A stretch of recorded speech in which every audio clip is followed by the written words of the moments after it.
right now I'm joined by Mr. Abdalla, Abdulkhalik, who is the Managing Director, Gulf African Bank, to help us put all this in perspective. Welcome, sir. Thank you very much. Starting off is the basic question of what is Islamic banking? Okay. Islamic banking or Islamic finance in general is a concept of doing financial transactions in a manner that complies with the Sharia tenets, which are guided by the Quran or by the sayings of the Prophet Muhammad, peace be upon him. That's basically the Islamic banking. So these tenets, because we go to the streets and you ask somebody, okay, what do you know about Islamic banking?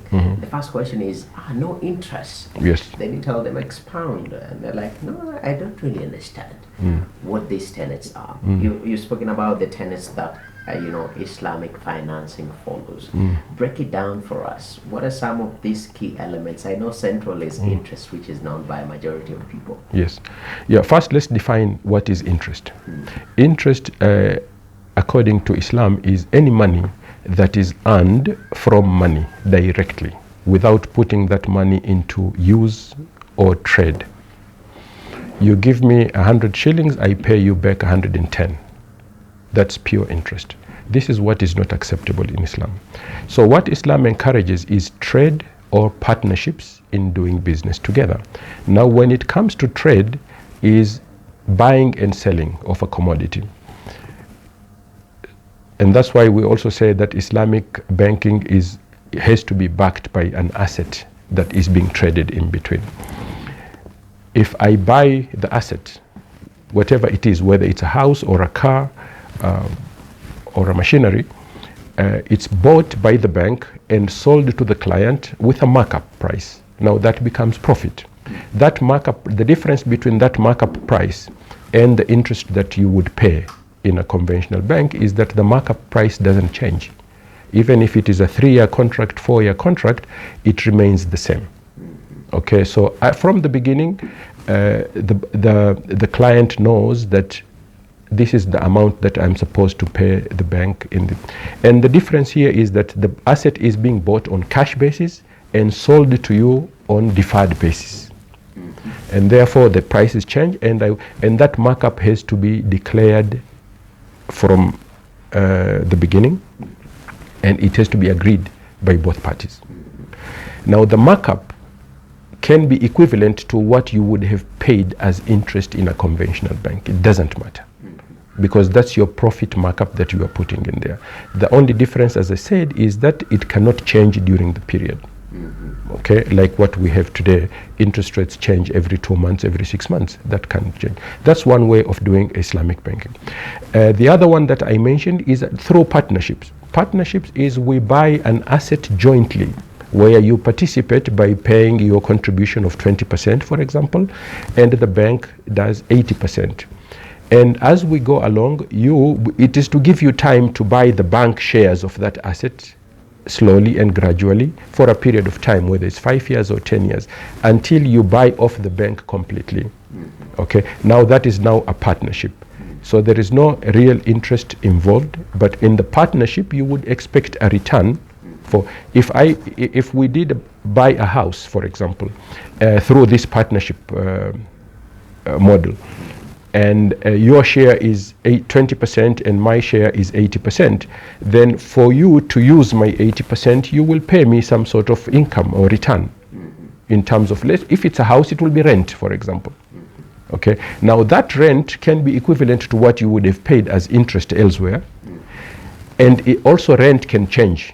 Wherever you are staying today, maybe after 2 years, 3 years, the rate goes up or it can even go down.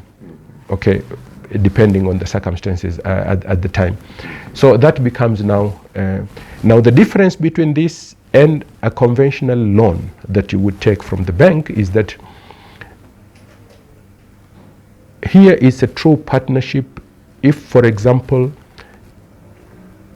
the house has leakages, for example, it's inhabitable for one reason or the other, then you cannot charge that rent during that time.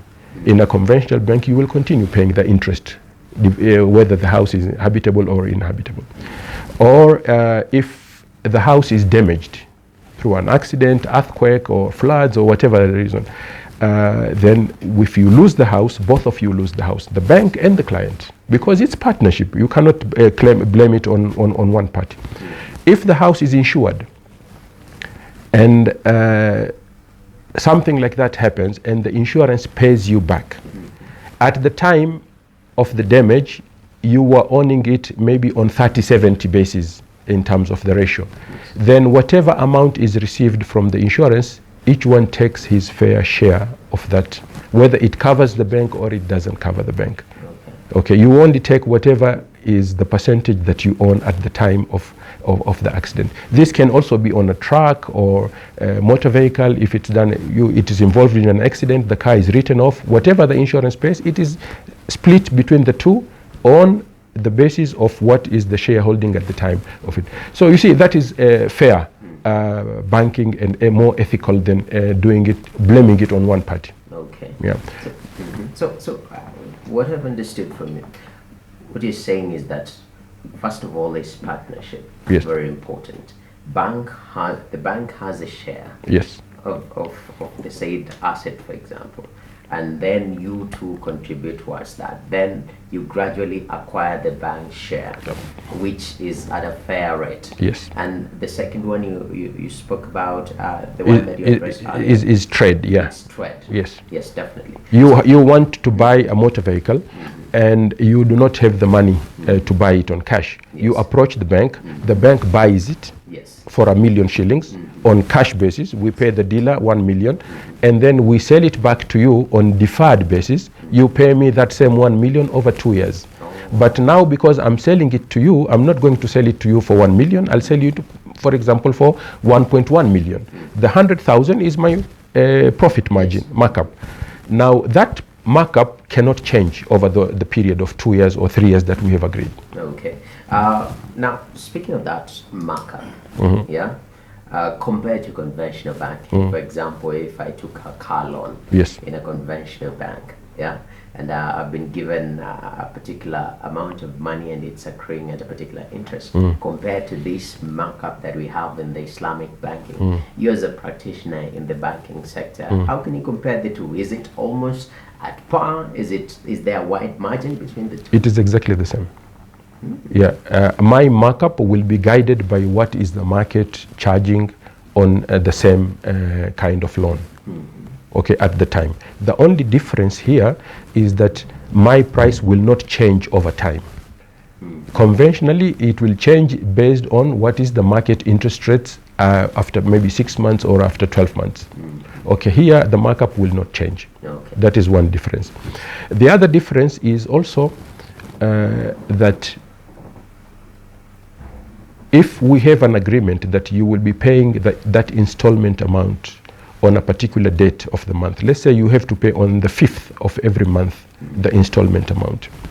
Now, in a conventional bank, if you do not pay that on the 5th, then it accrues penalty, or your account is overdrawn and you are penalized heavily for not paying on time. Now, in Islamic banking, it is not allowed. You only take what is due to you.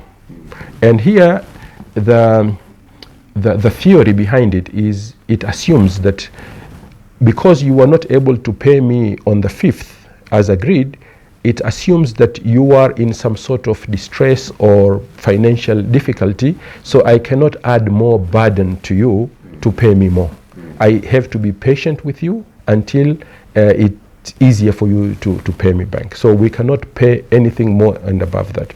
However, this concept has somehow been abused by people who say, since they cannot charge me anymore, so if we find it that you were able to pay but you didn't pay, then we charge you a penalty which goes to charity.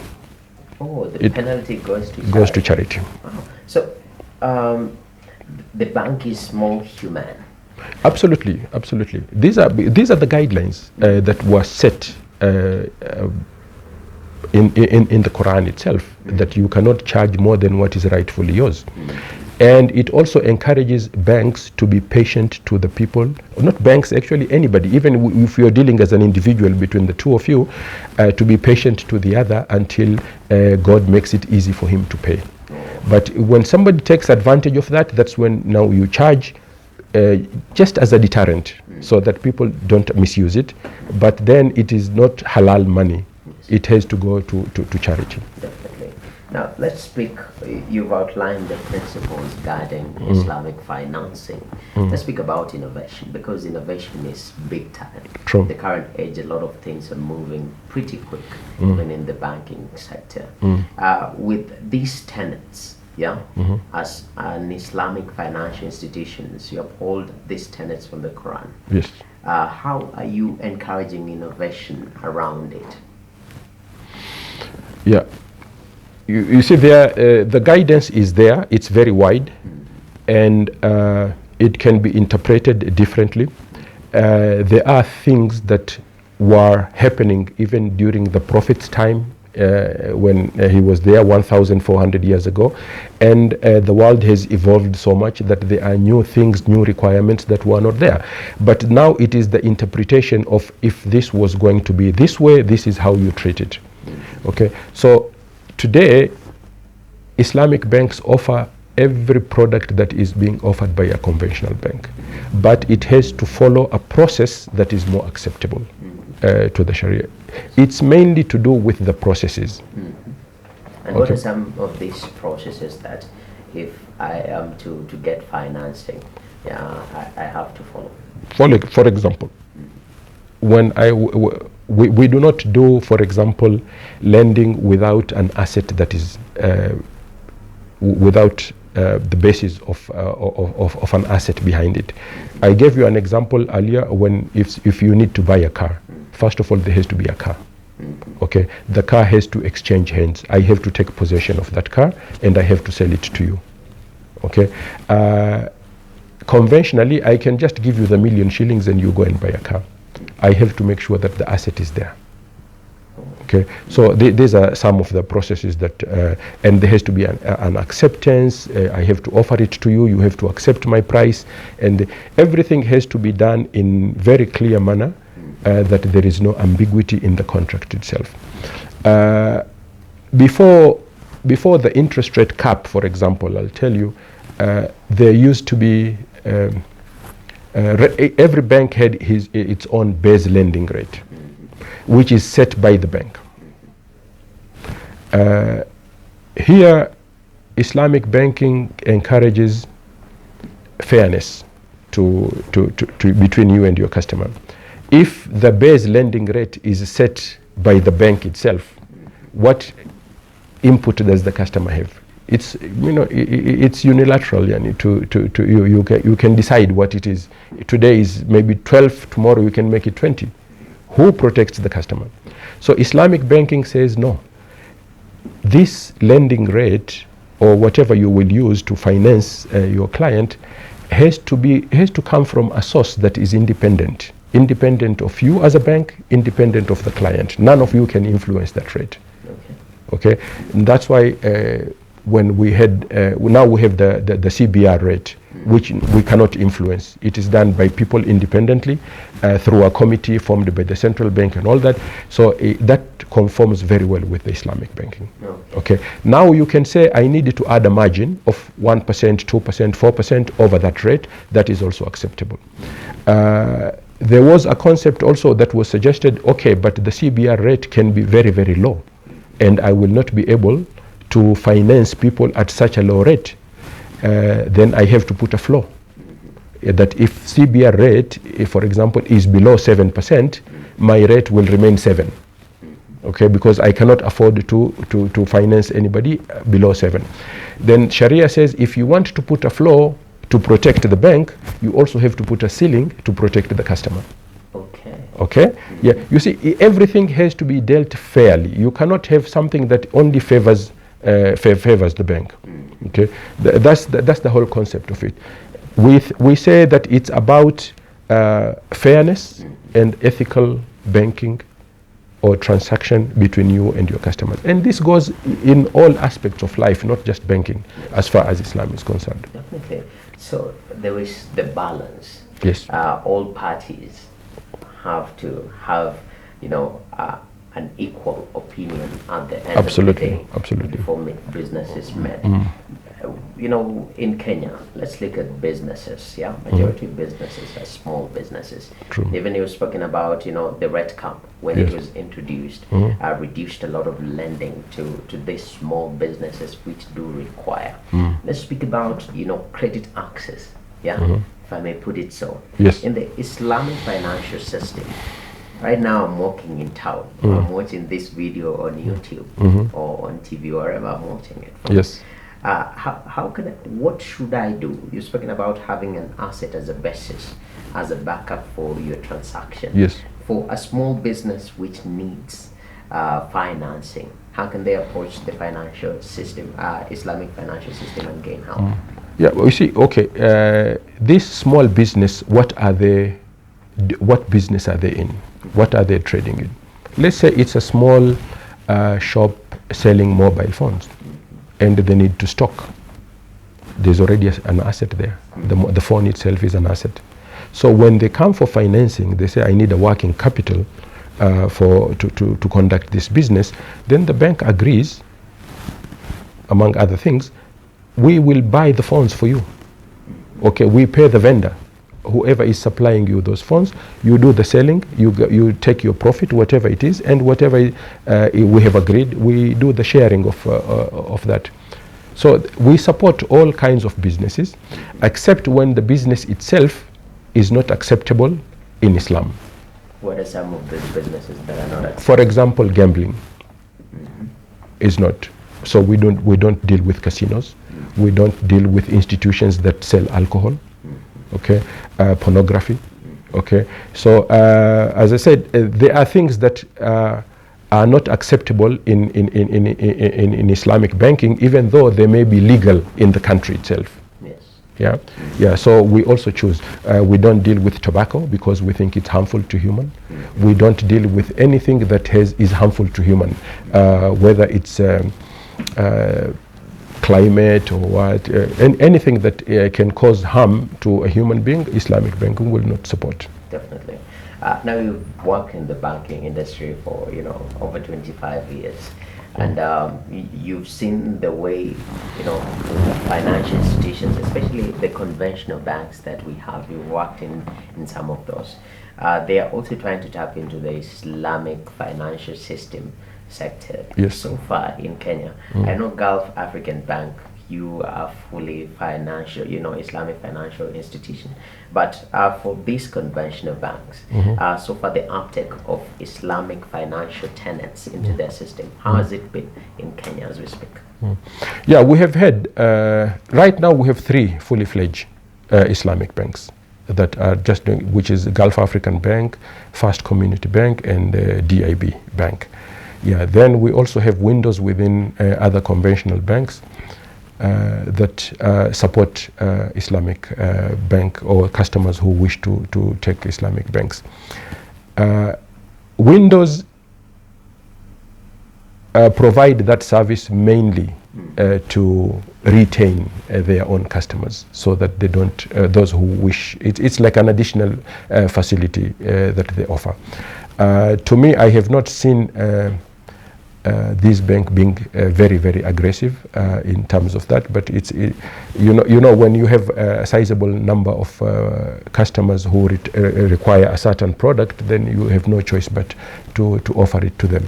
I know in many other countries, including Oman and other countries in Far East, they do not allow windows because of the mixing of those funds which are Sharia compliant and non-Sharia compliant and all that.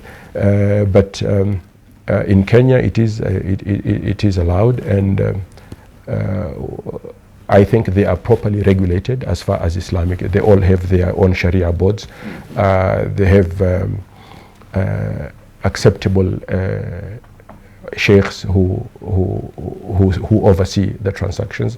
So as far as we are concerned, they are fully Sharia compliant. Okay. Faith is very central in Islamic financing. For Christians out there, or for Buddhists, or people who don't comply to any form of religion, Yes. Are they also welcome to the system as long as they follow the required tenets? Absolutely, absolutely. In fact, if there's one thing that we have not come out very clear to the citizens of this country, is that concept, or to clear that misconception that Islamic Bank is only for Muslims. And as I keep saying, here we are not selling faith. We are selling a concept that people need to understand, okay, and appreciate. Okay, it's just a concept. I have seen several contracts in Kenya that there's a clause that they will be guided by the British laws. Okay, doesn't mean any, you see, it's a contract done in Kenya, but guided by the law of another country, and it's the same thing.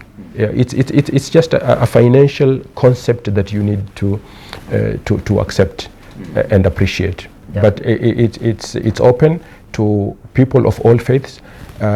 Even as we speak, we have a sizable number of people from other faiths who are customers of the bank and are enjoying our facilities. Definitely.